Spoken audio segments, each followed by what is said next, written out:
Ora, olá a todos e bem-vindos a mais um podcast Alavancagem nas Empresas e mais um podcast com convidado. Neste caso trago aqui o Nuno Serradas Duarte, que é fundador, ou um dos fundadores, certo? E neste momento CEO da Laser, não é? Já vamos conversar um pouquinho sobre aquilo que é a Laser. Como é que aqui Nuno, chegamos? bem-vindo, obrigado por teres aceito o convite. Muito obrigado eu. E ia começar por pedir que tu te apresentasses. Quem é o Nuno Serradas Duarte? Como é que inicias esta trip do empreendedorismo? Exatamente. Como é que tem sido a experiência? Fala-nos um bocadinho sobre isso. Está bem. Quem é que sou eu, não é? Isso é, para mim, é a pergunta mais difícil que me podem fazer. É sempre... Pronto, basicamente, quem é que é o Nuno? O Nuno é um homem muito afeito, casou com uma linda mulher e tem 3 filhos, e no meio disto da confusão da família, sempre foi arranjando aqui um bocadinho de tempo, porque eu sempre tive uma vida corporativa normal, inclusive em grandes consultoras, como a Ernst & Young, por exemplo, mas sempre ter tido tempo para, não sei quando, mas inventar uma outra empresa. Foi sempre coisas que eu fui fazendo. A primeira empresa foi logo, aliás, a primeira coisa que eu comprei quando me formei aos 23 anos foi uma casa, que 6 meses depois vendia, e fiz logo ali algum dinheiro, e a partir daí nunca mais parei de comprar e vender. E pronto, e aqui entretanto fui criando várias empresas. Pronto, basicamente eu divido-me aqui entre o mundo corporativo e o mundo empreendedor. Há 4 anos fundámos no Covid uma empresa que de facto tem crescido de forma exponencial, e por isso tive que abandonar completamente o mundo corporativo e dedico-me a 100% à Laser, que continuamos a crescer month over month com números muito, muito simpáticos. Boa. Nuno, então conta-nos lá um bocadinho essa veia empreendedora. Dizes que desde muito cedo começaste a ter o chamamento de ir fazendo alguns negócios. Antes da Laser, de negócios teus, o que é que tu tiveste? E como é que articulavas isso com a tua presença corporativa? Pronto, eu comecei, a primeira empresa onde eu trabalhei foi a Auto Europa. Fiz um mestrado, o estágio final de curso era para continuar lá, mas na verdade fui para a Daikin porque tive uma proposta melhor na altura, e aquilo também era longe de casa, e comecei nos ar-condicionados. E mal comecei, pouco tempo depois, como tinha algum jeito para a informática e percebia as coisas dos computadores, e eu sempre me foquei muito no processo de negócio, sempre foi uma das coisas que eu gostava mais de perceber, é porque é que nós fazemos assim, não fazemos de outra maneira que possa ser mais rentável. Rapidamente me puseram num projeto internacional na Daikin, por isso ao fim de 6 meses em Lisboa fui mandado para a Bélgica e estive lá 2 anos. Quando acabei esses 2 anos, eles convidaram-me para ir a consultora, convidou-me para ficar a trabalhar como consultor SAP na altura, e pronto, aceitei, e mal aceitei esse convite, vou para Paris. Okay? Ou seja, saio de Lisboa, vou para a Bélgica, vou para Paris, e pouco tempo depois de estar em Paris, estava num projeto muito grande, na altura com a FNAC, e quando a meio deste percurso, isto foi em 2007, era uma empresa americana, e ali que o Lehman Brothers sofreu muito, e por isso houve um despedimento coletivo. Muitos dos meus colegas saíram, ainda continuei há algum tempo, e pouco tempo depois um colega com quem eu trabalhava convidou-me para ir trabalhar com ele na Ernst & Young, e quando fui trabalhar com ele, mandaram-me para Angola. Ou seja, eu nunca parei aqui em Portugal. Nunca. Quanto tempo em Angola? 2 anos. Nunca deixei de ir fazendo as minhas coisas cá em Portugal. A viver lá mesmo, não? Sim, ia e vinha, estava lá 5 semanas, estava cá 2, dividia, mas estava mais tempo lá, pelo menos deveria estar. Às vezes não conseguimos vistos, havia sempre aquelas dificuldades, mas deveria estar lá mais tempo, por isso iria dividindo.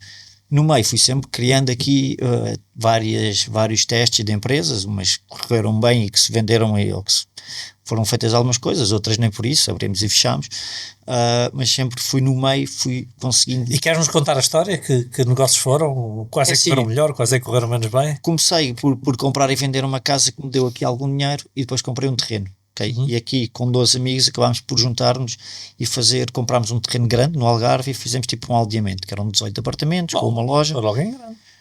Aí foi muito difícil, porque muitos destes meus colegas em 2007, entre 2007 e 2010, que foi quando decorreu a obra, tivemos ali muitas dificuldades, porque Eram 12? Éramos 12, uns saíram a meio, outros entraram, porque acabou por haver pessoas que tiveram mais dificuldades e por isso rapidamente comecei a lidar bem com as dificuldades de pagamento, ou seja, que faz parte de quem é empreendedor, vive-se muito, como é que eu vou amanhã ter dinheiro porque tenho que pagar uma coisa e hoje não tenho, e por isso rapidamente a minha primeira dívida grande foi aos 26 anos e por isso rapidamente tive que me habituar a viver assim um bocadinho no limbo,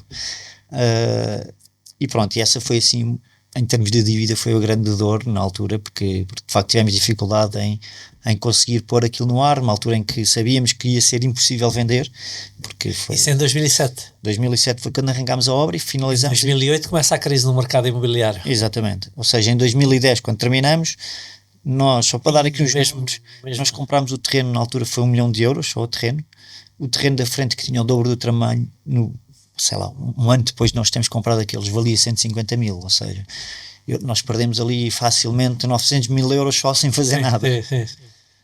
Claro, quase tudo miúdos, não é? Estávamos um bocado atestados, mas agora mais vale meter isto no ar e rentabilizar isto do que deixar isto cair, não é? Porque se deixar cair fico sem nada.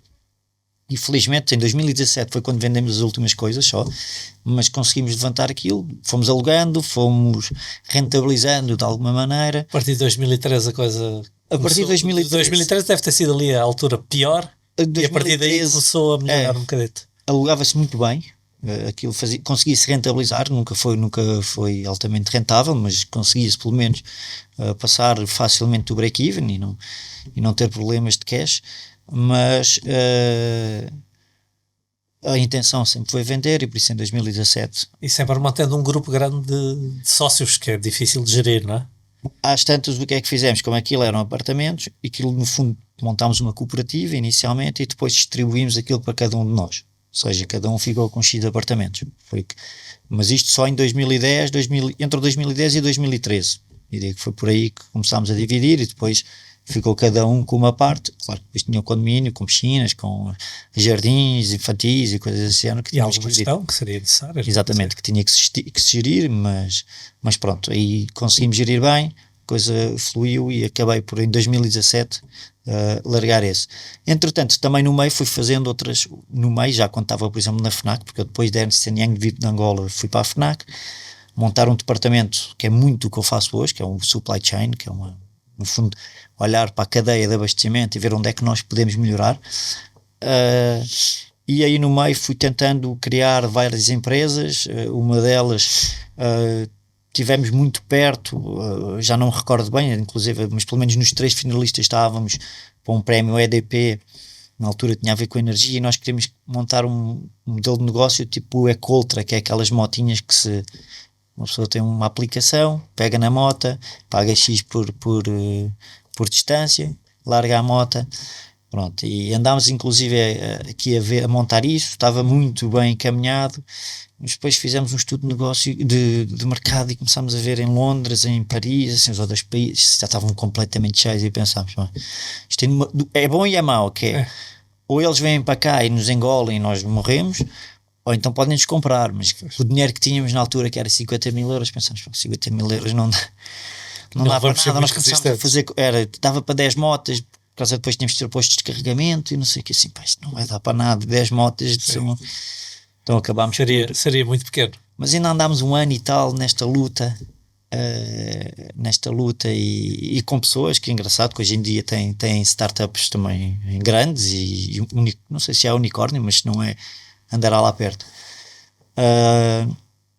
Pronto, e depois da FNAC ainda tive 1 ano ou 2 na Optivisão, aí já com toda a área, com responsabilidade de toda a área operacional, ou seja, tinha o IT, a parte financeira, a parte operacional, de logística, etc. Só não tinha no fundo a parte comercial, isso estava a cargo de outra parte da administração.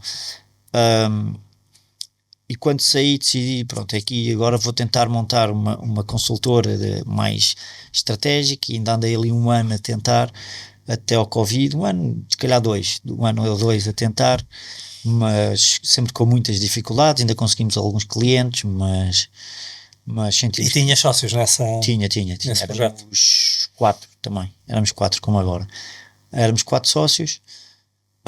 E pronto, isto acabou por vir aqui a trazer ao 360 Hiper, porque foi, no fundo, como consultor que conheci o 360 Hiper, que hoje se transformou no Laser, que arrancou precisamente no Covid. Durante o Covid. Nuno, antes de irmos falar no Laser, que será seguramente o foco aqui da nossa conversa, deixa-me só fazer aqui mais um desvio para te perguntar outra coisa em relação à tua experiência no estrangeiro. Bélgica, Paris, Angola. Eu próprio tive 3 anos de experiência no estrangeiro, no sentido de viver lá. Hoje tenho de investimentos, mas não de viver lá. E principalmente numa altura em que se discute muito nos últimos anos os nossos jovens emigrarem, procurarem oportunidades fora. Qual é a tua posição sobre isso? Não é? Porque nós temos aqui aquilo que o governo tem apresentado como um desafio de reter os talentos e reter os cérebros em Portugal e reter os jovens, mas por outro lado também há aqui o facto do mundo cada vez mais ser um lugar pequeno, para onde nós nos deslocamos muito rapidamente de uns países para os outros, mesmo para continentes diferentes, e a fantástica experiência profissional que é para um jovem ir trabalhar noutros ambientes, com outras línguas, outras culturas. Eu não prescindia das minhas experiências exteriores por nada. Qual é a tua visão sobre isso? Eu acho que o difícil de reter hoje em dia, mais do que pela experiência, que também conta, e muitos querem ir pela experiência, é mais por aquilo que nós, como mercado, conseguimos pagar às pessoas. Okay? Eu acho que isso é que é a grande dificuldade. E por isso eu acho que mais do que o Estado conseguir reduzir um bocadinho do IRS, que isto de facto para os jovens é importante, e eu não digo que isso não seja importante, de facto nós devíamos conseguir criar riqueza. Nós olhamos países como a Suíça, comparamos um país como a Suíça com Portugal, que são... Ou como a Irlanda, que talvez ainda seja mais comparável. Que é mais comparável, e vimos que de facto eles conseguiram criar condições para que as grandes empresas possam ir para lá, e que por isso consigam também alavancar todo o mercado, e as empresas no geral, a economia... Mas a estratégia deles é quase a contrária da nossa. Não? Exatamente. Eu acho que enquanto nós temos vindo numa máquina de engorda dos impostos, ou seja, aumentando a carga fiscal, o que a Irlanda fez foi exatamente o contrário. Foi um choque de contração fiscal. O aumentar a carga fiscal é bom para o ano em rigor, mas quando começam investidores a olhar cá para dentro e veem esta carga fiscal, todos fogem, não é? É natural que assim... E nós próprios, não é? Se a empresa do lucro que gera paga imposto, uma parte tão significativa é para pagar o imposto, não tem como reinvestir esse lucro no seu crescimento futuro e dar melhores condições sociais aos colaboradores, não é? Não, eu costumo brincar. Tanto que na Irlanda é quase 4, o salário mínimo é quase 4 vezes mais o nosso, 3, qualquer coisa vezes mais o nosso. Sim, eu costumo brincar que o meu maior sócio é o Estado, porque sim. Tudo o que nós ganhamos, metade vai para o Estado, por isso não tenho nenhum sócio. Metade. Se a gente for fazer as contas, no final do dia andará perto dos 70% ou mais. Exatamente. Entre impostos diretos e indiretos. Por isso, eu acho que aqui é o grande tema dos jovens, porque há dois pontos principais. O primeiro é a experiência, que eu acho que é espetacular e que todos devem fazê-lo. Por outro lado, é de facto a capacidade que nós temos como país de gerar riqueza e de poder pagar aquilo que outros países pagam, porque nós estamos muito longe.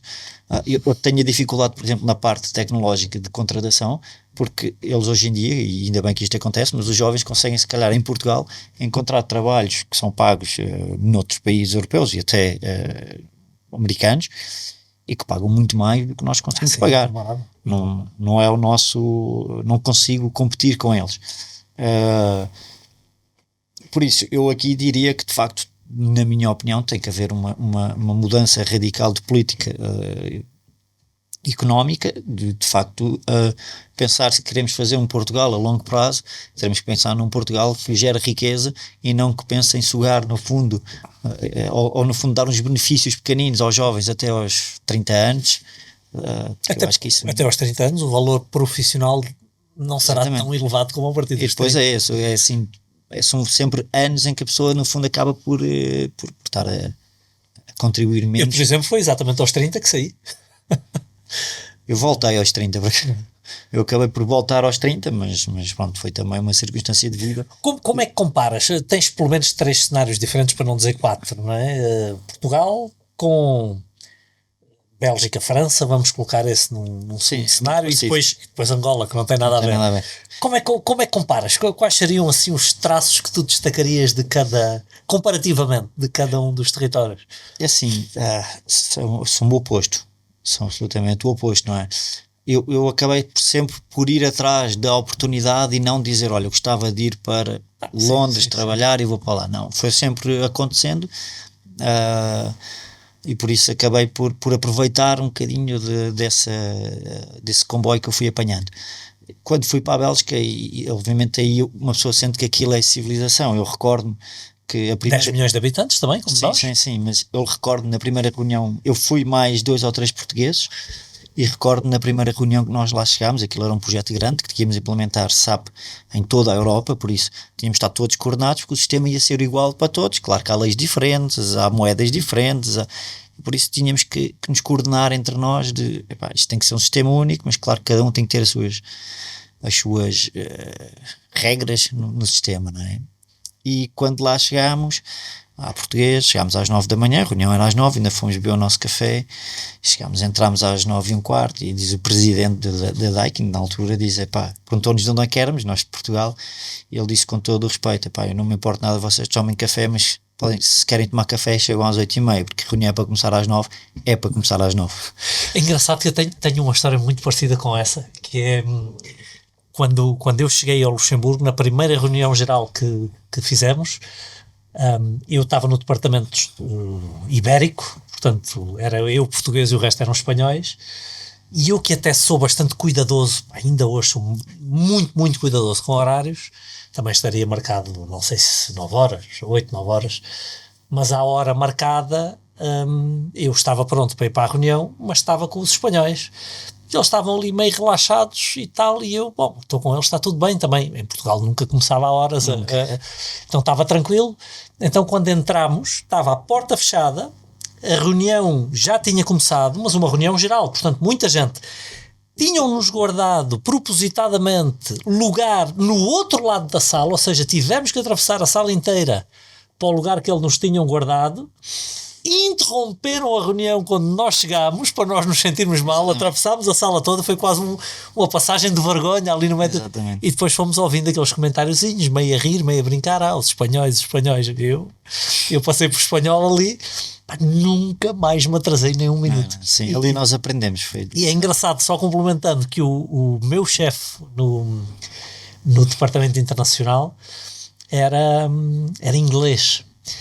E nós tínhamos o desk ibérico, tínhamos o desk italiano e depois o internacional, que fazia vários países, e eu estava integrado no ibérico, espanhóis, portugueses, italianos, e o rigor não somos conhecidos por isso. E era muito engraçado, às vezes os italianos atrasavam-se para a reunião semanal, e o inglês, o chefe, que é um senhor já nos seus 60 anos, uma fleuma britânica distintiva, e um fulano tinha uma carreira brutal. Ele, quando os italianos entravam atrasados, ele olhava com o melhor sorriso e dizia good afternoon, a reunião às 8 da manhã.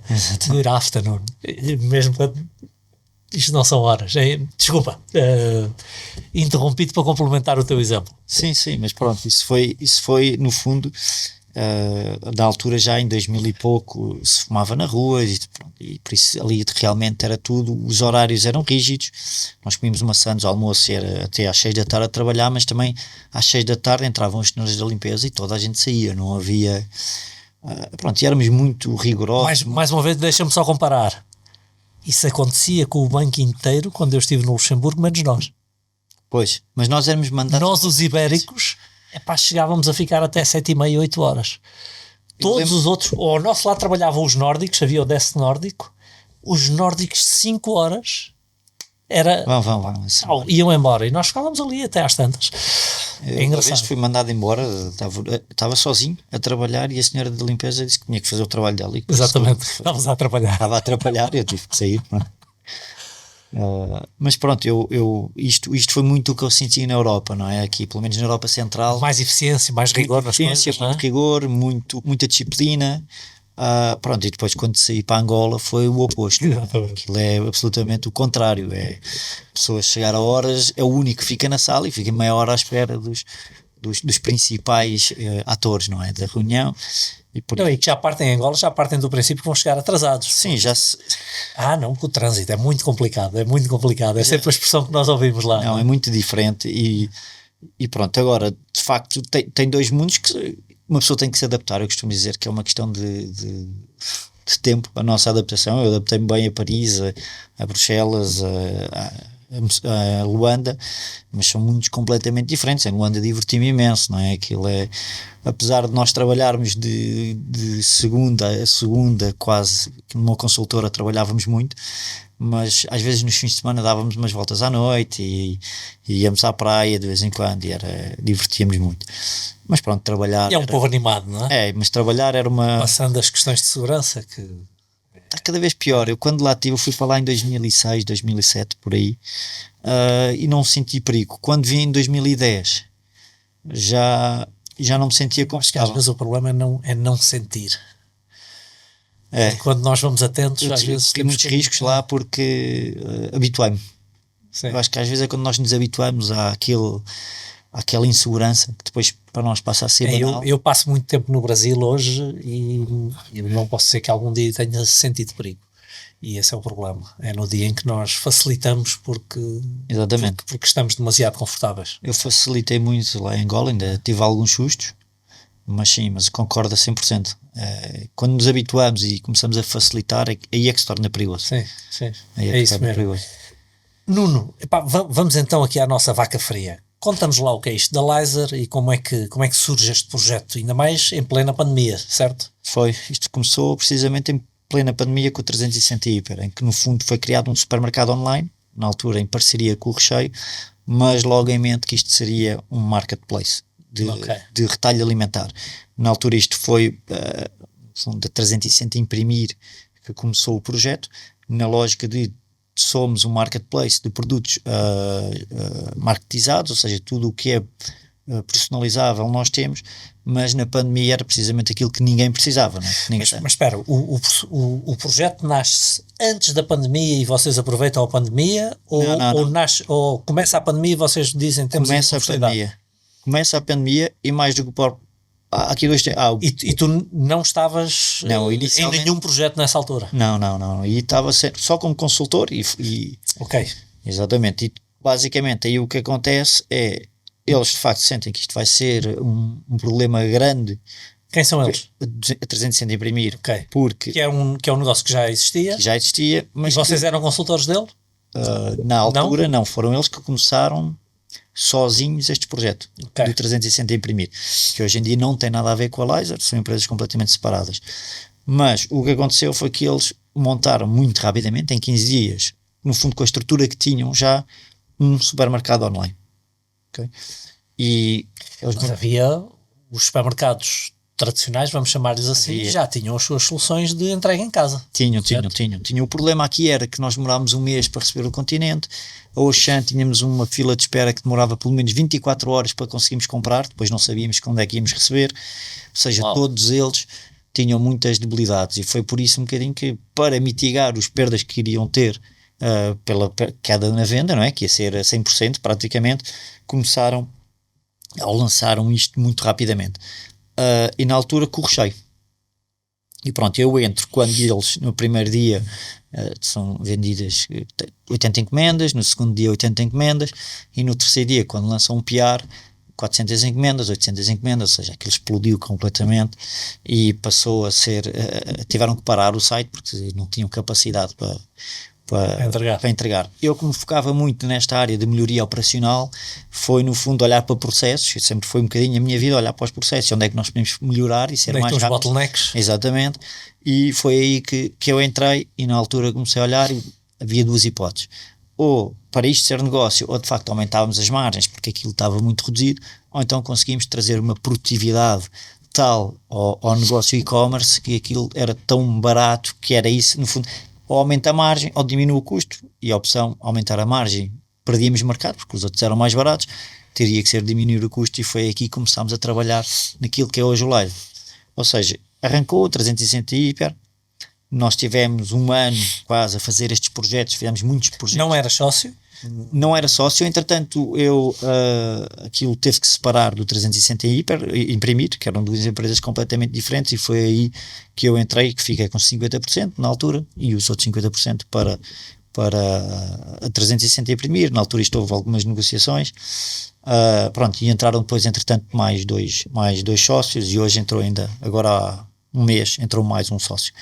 Okay, basicamente hoje em dia somos 4, na altura definimos que cada um tinha um silo de responsabilidade. Okay? Um fica com, eu tenho a responsabilidade da operação, há um que é só tecnologia, outro que é a área comercial e outro que é o produto. Nós tivemos que separar agora o que é o produto da tecnologia, porque de facto com o que crescemos já temos um produto muito largo, que leva muita coisa lá dentro, e por isso definimos uma coisa é o produto, outra coisa é a tecnologia.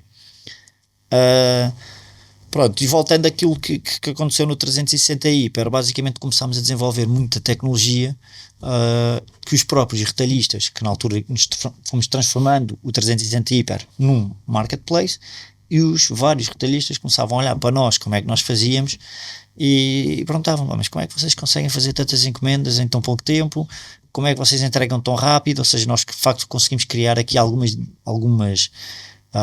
eu costumo dizer há muito tempo que é, nós conseguimos melhorar a logística dando-lhe tecnologia, ou seja, quanto mais tecnologia conseguimos aportar à logística, melhor ela fica, por isso mais rápidos somos nós e menos custo conseguimos ter.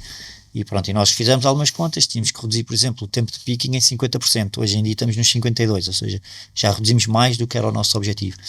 E por isso desenvolvemos não só software, mas também hardware, ou seja, nós hoje temos um carrinho que pode fazer várias compras ao mesmo tempo, ou seja, isto está já um bocadinho evoluído, felizmente. E quando os outros parceiros de negócio, no fundo, os Continentes, as Macros, etc., que trabalhavam connosco, olharam para nós, como é que vocês fazem? Então aí já tinham expandido de apenas do recheio, não é? Sim, começa o recheio em abril, com o parceiro inicial. depois em novembro entrou o Macro e o Mini Preço, foram os 3 primeiros, pronto, e depois começaram a entrar vários. Hoje em dia, acho que o Continente entrou depois logo em janeiro, Continente, e depois entrar o Quando Continente. o comprador compra, sabe de que supermercado, Sabe, vamos dizer, de que bandeira de que insígnia está a comprar? Sim, okay. Tem que escolher primeiro a insígnia, e depois de escolher a insígnia é que entra no carrinho e que faz o carrinho normal, não é? É a partir daí. E pronto, e nós começámos a fazer essas melhorias e começámos a ser muito questionados por eles todos. Foi quase, parecia combinado, porque todos começaram a ver como é que nós fazíamos, e todos tinham esta dificuldade, e nós percebemos que ali nasceu um produto, que é, de facto, este problema não éramos nós que tínhamos, é todo o mercado que o tem, não só, no fundo, toda a grande distribuição. Nós começámos a sentir, porque tínhamos grossistas, tínhamos retalhistas, falávamos na altura com outros da FMCG, que nós sentimos que também poderiam ser mercado para nós, e sentimos, não, de facto, isto é um mercado super interessante, porque no fundo temos o 360 Hiper, e na altura começámos logo a desenvolver um produto. Em junho de 2021, ou seja, um ano depois, lançamos o primeiro contrato daquilo que é hoje a Laser. Okay? Nós chamámos-lhe na altura um white label, ou seja, é exatamente aquilo que nós temos no 360 Hiper, mas para os nossos parceiros. Ou seja, não se via que era 360 Hiper, mas nós fazíamos a operação das Macros, do Continente, de todos esses.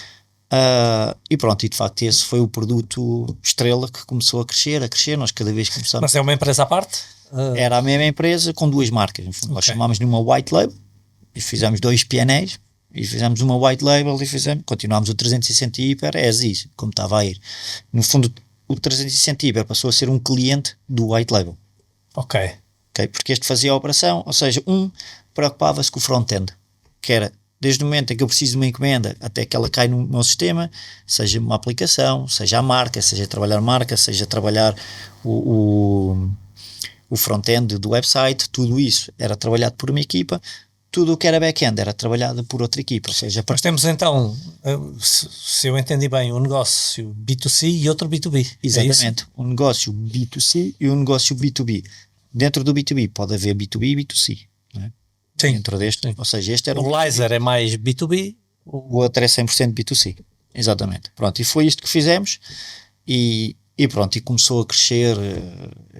O 360 Hyper nunca deixou de crescer, apesar de nós, obviamente que ali o momento do confinamento e depois o janeiro a seguir confinamos outra vez foram muito fortes, depois estabilizou e a partir do estabilizar ele nunca deixou de crescer, ou seja, mesmo sem um grande investimento que nós fizemos de marketing, porque aqui direcionámos tudo para o white label, e mesmo assim o outro nunca deixou de crescer, por isso sempre nós sentimos que aquilo pode ser um negócio interessante, não era o foco que nós queríamos estar a dar, naquele momento nós queríamos dar, era uma solução que seja no fundo, otimizar todas as operações, desde o momento em que recebe uma encomenda até o momento que o cliente final a vê, para qualquer parceiro de retalho, grossismo, distribuição, basta ter clientes que nós conseguimos depois fazer toda essa parte.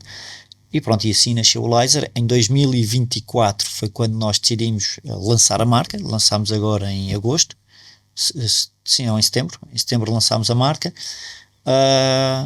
mas pronto, é uma marca que no fundo quando nasce, já nasce comprovada com o mercado, ou seja, já não é uma marca que nasce com uma tentativa, não, está testado, o mercado tem necessidade deste produto e é um produto que pode escalar não só em Portugal, mas em qualquer parte do mundo, é um produto muito atrativo. Nós estamos já a perceber que noutros mercados há exatamente a mesma dificuldade. Antes de nos centrarmos um bocadinho mais na Lizer, só terminarmos aqui o 360 Hyper. Esse é uma plataforma aberta ao retalho, portanto o cliente pode ser qualquer um de nós que quer fazer compras de supermercado, certo? Certo. E se eu quiser comprar em qualquer uma das insígnias famosas, para não estar aqui a citar nomes,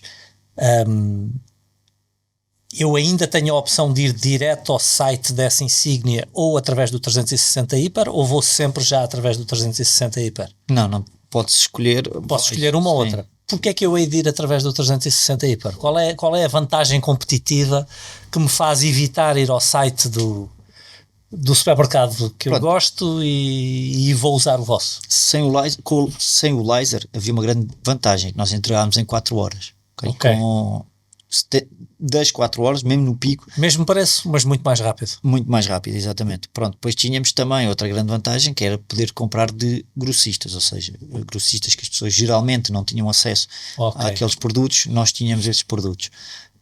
Eu diria então eu até consigo, em alguns casos, produto mais barato do que aquilo que a pessoa normalmente compra e entrega em 4 horas? Exatamente. Eu acho que mais do que mais barato é produtos que nós não conseguimos ter nos supermercados. Sim. Porque são produtos que são muito trabalhados para o B2B, mas se calhar, por exemplo, nós tínhamos uma parceria com as famílias numerosas que corria muito bem, porque de facto, sei lá, queriam baldes de manteiga, não queriam aquela manteiguinha, quem tem 10 filhos... Em vez de estar a comprar 5 pacotes... Exatamente, compra um grande e é muito mais barato. São de hotelaria, não é? Exatamente. A maionese, sei lá. A maionese, o ketchup... Exatamente. Isso. Por isso era um mercado muito interessante para nós.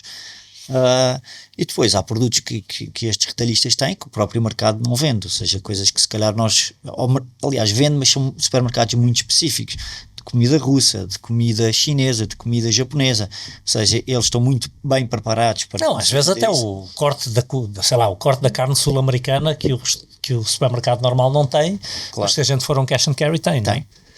O tipo de carne também é completamente diferente, exatamente. Tens carne do mundo inteiro, exatamente. Desde a Noruega até a Argentina, Brasil, tudo isso, e no supermercado nós não temos geralmente essa oferta, e por isso essa oferta dava-nos aqui uma grande vantagem competitiva.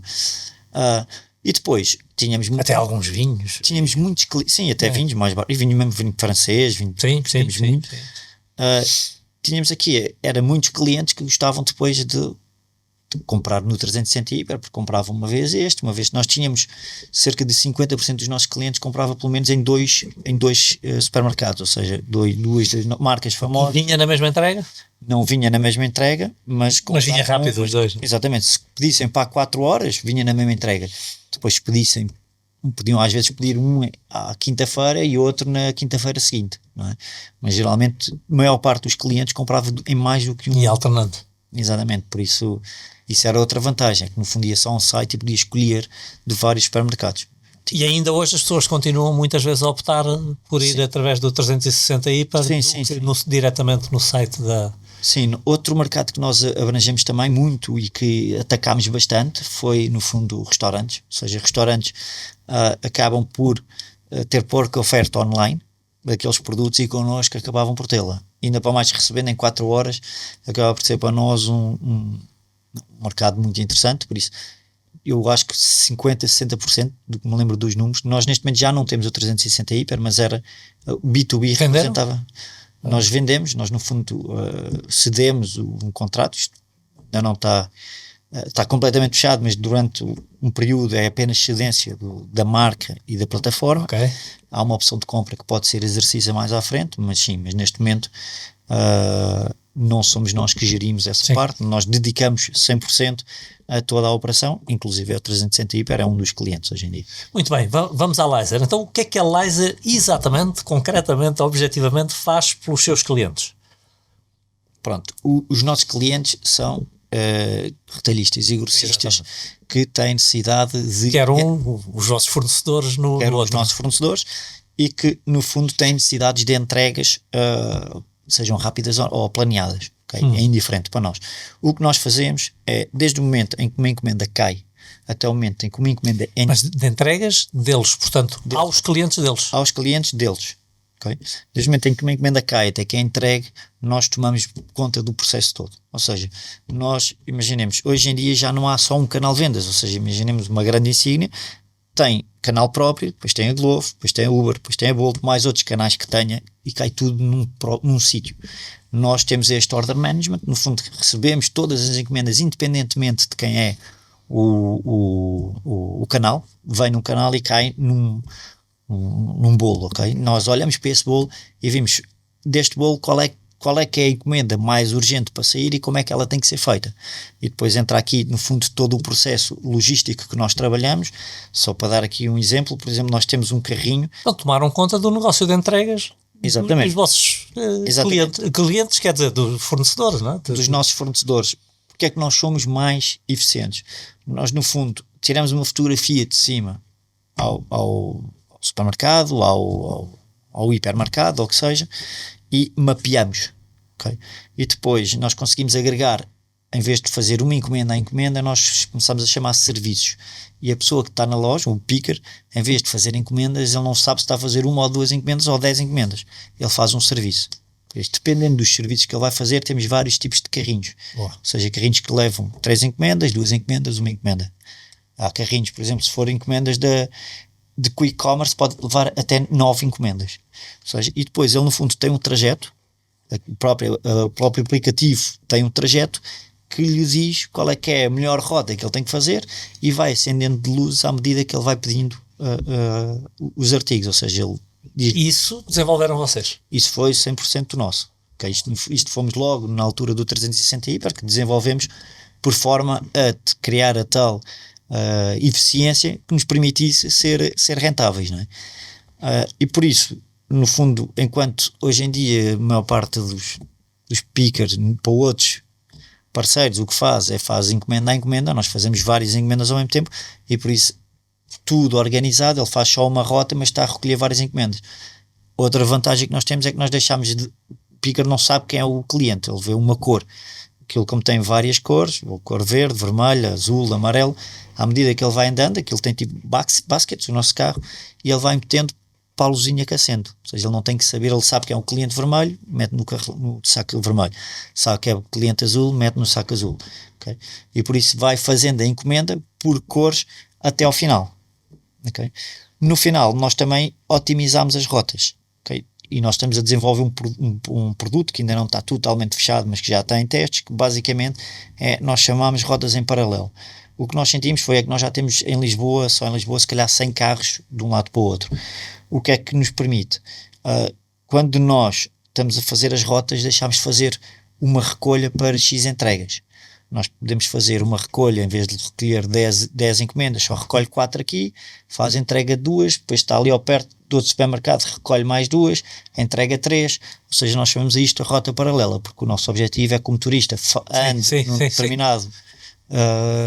E otimiza as recolhas com as entregas. Exatamente, e otimiza as recolhas. E tem um software que lhe vai dando um algoritmo. Nós desenvolvemos 3 softwares para isto. O Perform, no fundo, vamos lhe chamar aqui, é no fundo aquilo que os nossos clientes veem, porque nós temos aqui depois vários clientes. O próprio prestador de serviço acaba por ser um cliente, porque ele vê o que é que o motorista está a fazer. Os retalhistas também, porque nós depois temos em cima disto, temos tudo o que é data analysis, etc. Nós conseguimos oferecer-lhes. Nós criamos aqui uma regra que é, nós vamos ser tão transparentes que isto pode ser um risco enorme para nós, mas faz parte do nosso core business. Nós vamos ser transparentes, ou seja, os nossos parceiros sabem tudo o que se passou, ou seja, uma encomenda entregou, foi mal entregue, estava descongelado, é que tem que ser criada uma incidência, e o meu parceiro no momento sabe que aquela entrega teve um problema e que foi entregue descongelado. Ou seja, isto joga às vezes contra mim, eles veem, têm total transparência, mas eu acredito que isto a longo prazo... A confiança pode... Exatamente, eles sabem na hora o que é que está a acontecer, se alguma entrega atrasou, se não atrasou, nós próprios damos-lhes alertas que eles têm acesso quando as encomendas vão chegar atrasadas, ou seja, nós conseguimos saber pelo tempo que demoramos, médio, de cada encomenda, ou seja, nós temos um tempo médio por cada picking, dependendo do parceiro, do supermercado, do tipo de... Inclusive, hoje em dia, até a pessoa, nós sabemos que determinada pessoa demora X tempo por cada picking. Se é essa pessoa que está a fazer uma encomenda, nós dizemos-lhe uma mensagem que tens 15 minutos para fazer o picking, senão esta encomenda vai chegar atrasada. O parceiro tem acesso a isso. Okay? O parceiro sabe que se aquele picker não fizer a encomenda em 15 minutos, que aquela encomenda tem com muita probabilidade vai chegar atrasada. E por isso esta transparência também nos diferencia, eu acho que é uma das vantagens que nós temos, que às vezes é difícil para nós porque temos que gerir isto tudo. Mas o outro lado sabe com o que pode contar. Mas o outro lado tem total transparência de A a Z de todo o processo. Olha, e vocês tomaram conta do mercado ou ainda há insígnias que vocês não servem? Não precisas dizer quais. É assim, algumas ainda não servimos, acho que por pouco tempo, honestamente. Todas elas, pelo menos, mostram um grande interesse. São poucas as que não trabalham connosco hoje em dia. Temos depois aqui alguns temas que estamos a resolver mais de competitividade, ou seja, há determinadas insígnias que estão dispostas a pagar mais se outras não o estiverem, que faz parte deste mercado, ou seja... Sim. Estamos aqui nessa negociação, mas sim... Se trabalharem só connosco, nós pagamos mais. Exatamente. Temos esse tema em cima da mesa, mas... Não há nenhuma tão forte, pelo menos assim na minha cabeça, que diga, não, vocês têm que trabalhar só connosco. Não? Assim, ou pelo menos não podem trabalhar com aqueles. Não, talvez tentem. Assim, neste momento nós temos já uma parte muito importante. Nós já não há nenhuma, pelo menos que me diga... se não trabalharem connosco e nós vemos que perdemos ali uma fatia muito importante, não é? Já não sinto isso. No passado já senti, e se ganhássemos este cliente de facto íamos ficar uma fatia importante, mas hoje em dia já temos muitos clientes, por isso já acabamos por ter aqui uma das forças do Michael Porter, não é? O poder negocial, neste caso dos clientes, já não é tão grande. Já não é tão grande, já conseguimos diluir isso, e por isso hoje em dia... Olha, e vocês têm concorrência? É assim, uma das grandes... Ou a concorrência é o próprio cliente? Não, é assim, hoje em dia o cliente não. Ou o próprio potencial cliente, a partir do momento em que passa a ser cliente não faz sentido que seja concorrência, não é? Mas... Sim, mas o próprio potencial cliente, muitas vezes os outros parceiros, mas sem a mesma tecnologia. Sim. O que nós fazemos a grande diferença, eu não conheço ninguém no mundo que faça isto, é que nós de um lado pusemos os retalhistas e do outro lado pusemos os prestadores de serviço. Okay? E nós no fundo somos aqui o elo de ligação. Temos poucas pessoas nossas, ainda temos algumas nossas que fazem picking e delivery, mas maioritariamente são prestadores de serviço, ou seja, são empresas que têm pessoas para prestar os serviços e são transportadores conhecidos, e por isso nós pusemos todos e aqui é um bocadinho como funciona um Uber, ou seja, nós avaliamos o NPS, dependendo do NPS nós damos-lhe mais ou menos encomendas. Okay? Não olhando tanto ao preço, claro que o preço aqui para nós é importante, mas nós avisamos à cabeça que se ficar mais caro há mais probabilidade, no fundo há um algoritmo, há mais probabilidade de ele perder encomendas. Okay? E por isso eles tentam todos estar ao mesmo preço, e como já temos uma fatia muito importante do mercado, já conseguimos aqui... E o entregador entrega com a marca dele ou Depende, isso também é negociável, ou seja, nós do nosso lado conseguimos brandizar totalmente a aplicação. Imaginemos, se eu estou num grande retalhista, eu mostro tudo com a marca do grande retalhista, mas depende, há grandes retalhistas que me pedem, tem que ser personalizado, ou seja, tem que ir lá com a minha marca. Exatamente, mas há outros que não. O que eu digo sempre é que obviamente que o não tem vantagens competitivas e o preço é melhor, porque uma coisa é dedicar carros a uma operação, sim, outra coisa é ter... usar um carro que eu lá tenho, pode ser usado para isso ou para outra coisa. E que está parado. Claro. A partida que está parado ou que está numa rota que eu consigo otimizar. E por isso eu aí consigo ser muito mais barato. O que nós dizemos é que nós baixamos cerca de 20% o custo. Uau, é uma diferença grande. Nunca pensei que fosse tão grande. E o grande custo aqui é de facto o transporte, mas se eu conseguir otimizar o transporte e conseguir usar vários retalhistas dentro do mesmo transporte, consigo otimizar. Olha, isto tem um enorme potencial de internacionalização, ou não? É enorme. Para já o mercado em Portugal, nós só arrancámos em Portugal porque somos portugueses, porque quando nós fizemos uma análise de quais são os mercados interessantes, avaliámos várias coisas, desde o tamanho do retalho online, o retalho offline, o número de pessoas, potencial de crescimento, tudo isso, e Portugal não estava no top 20 da Europa, quer dizer, estava cá em baixo. Por isso, o que nós sentimos é que de facto há outros mercados que nós estamos agora a expandir e estamos agora a abrir outros países que têm um potencial gigante, e os retalhistas têm exatamente o mesmo problema que os portugueses têm. Ou seja, eu acho que até muitos deles estão mais atrasados, ou muito mais atrasados do que os portugueses. Ou seja, isto tem um potencial gigante lá fora. Mas dá uma trabalheira tremenda, não é? Ir para um país maior e assegurar uma capilaridade nesses países maiores. Sim, uma das coisas que me fez também largar o mundo corporativo é que de facto o potencial que nós temos aqui neste negócio é gigante. Sim. Nós olhamos em Portugal e são 15 bis que vale o retalho alimentar, mais ou menos 15 bis, incluindo o grossismo, não é? Olhando para a Espanha, isto se calhar é 5 ou 6 ou 7 vezes, exatamente. 4 a média, mas neste retalho, como eles têm muito o hábito de comer fora, de usar restaurantes para as canhas, e por isso eles lá têm um potencial muito grande, depois muito e mais poder de compra, portanto muito mais poder de compra, facilmente vai para 5 vezes e mais. Por isso, exatamente, há países muito interessantes para nós. Aqui ao lado são vários. Já têm clientes em Espanha? Já estão a fazer algum trabalho em Espanha? Não temos nada fechado ainda, mas sim, estamos a trabalhar já em Espanha. Temos já abordagens que eu diria que estão próximas de... próximo. E é o primeiro território de internacionalização é a Espanha? Nós temos aqui um objetivo de ir crescendo com os parceiros que nós queremos, ou seja, esta transparência o que é que nos permite? Permite-nos também ter aqui um grau de confiança dos parceiros, que é o ser transparente, dar-nos isto. Às vezes é mau, porque de facto mostramos o que fazemos mal, mas por outro lado sabem que o que contam. Ou seja, nós damos a total transparência daquilo que estamos a fazer. Como temos feito bem, há algum interesse dos parceiros com quem trabalhamos em Portugal de poder arrancar também em Espanha, que já está aqui ao lado, para nós é fácil, e por isso houve essa demonstração de alguns parceiros de arrancar noutros países. E por isso vamos começar assim a internacionalização.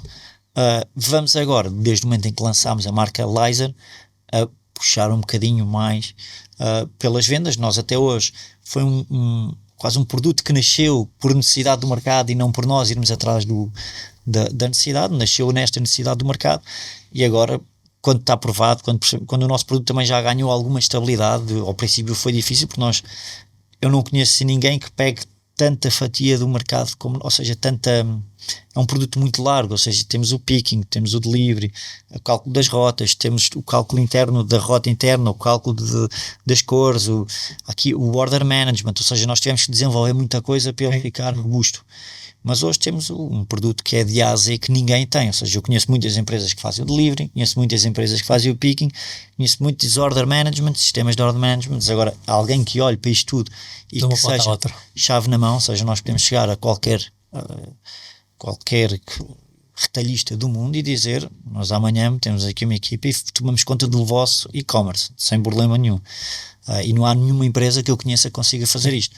Há empresas que fazem isto têm software só, há outras que fazem só o delivery, mas que façam como nós, que dizem, não se preocupem, nós damos transparência, nós fazemos essa gestão, não há nenhuma que faça isto.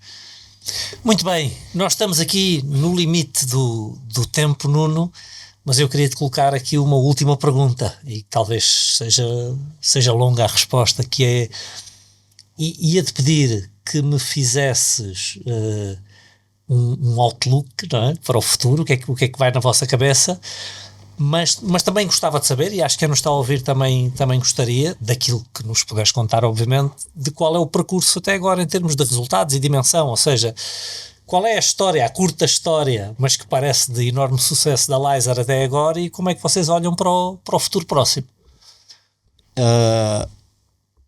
Eu não vou falar em valores, vou falar em encomendas.